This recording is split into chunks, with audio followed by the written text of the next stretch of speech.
Hey there, I'm Sen-Fung Lim. I'm the co-designer of Core Discovery, and we're going to do a little bit of an overview of this game. So this is the deluxe version, and you'll see that there's like really cool die-cut pieces and all that kind of stuff. But the gameplay is the same whether you get the deluxe or the retail version. This game is akin to, say, Minesweeper and Sudoku mixed with survival horror and crafting. So it follows the story of Lewis and Clark and Sacagawea crossing the United States, but in an alternate universe where the land is not only inhabited already by indigenous people, but by monsters and demons. So they're fighting their way from the East Coast to the West Coast, and eventually stuff happens. This is based on a comic book from Image Comics called Manifest Destiny, and it follows that story. So in the game, what you're doing is one at a time, you are trying to find different resources by turning over these tokens. Pretend you didn't see anything, nothing to see here. And let's say we found water, okay? And we already know that the rock is here for some reason. Well, we know that because it tells us that. And so we find water, we put it into our backpack, and that's a resource we have to spend on things later. Now, because I found water there, I look at my logic puzzle here, and it says water is always orthogonally adjacent to wood. So that means I know one of these has to be wood. So I put one of these wood tokens on there with the question mark, because I don't know which one it is.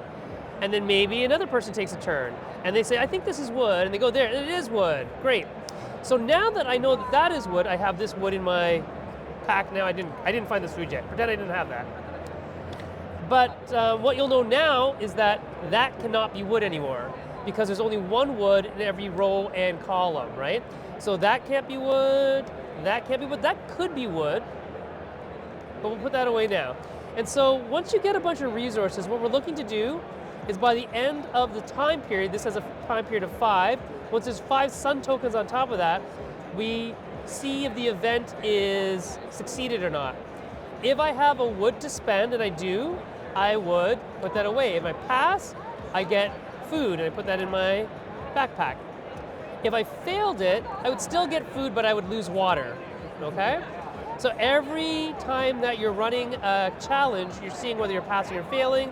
When you fail, you might lose enough water that you die. If ever you can't fulfill the water, you die. If ever at the end of the day, after 3 events have happened, you don't have any food left, you die. So those are the ways that you die. Everything else is just basically survival, but your goal isn't just to survive. Your goal is to kill 3 minotaurs. How do you kill 3 minotaurs? Well, you have to find forts where survivors have left notes about, you know, we used a trap, or we used this ore to smelt bullets, right? So you're looking around the map to try to find these while trying to avoid the monsters, but eventually you have to find the monsters and then kill them. And that's how you finish this particular type of level, which is called a fauna level. There are 6 different types of levels, including giant hive mind plant zombies, a flying monster that rips your heads off and uses it for their own head called the Vamiter. This is a co-op game, but imagine if there was perhaps a traitor in your midst. So there's a traitor version. There's also a version called the fog version, where as you see here, we give you both sides of the logic. Water's always next to wood, food's always near teepees. But what if you didn't know what this size was, and your goal was to figure it all out, logic it all out? What is the logic of that map? That's called a fog level. So there's lots of different types of levels, 6 different types of levels all in all, with lots of different types of parts.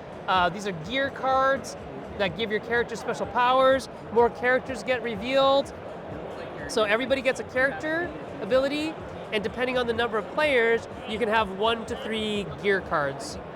And that's basically the game. It's logic, deduction, survival, all in one. There you go. Core Discovery.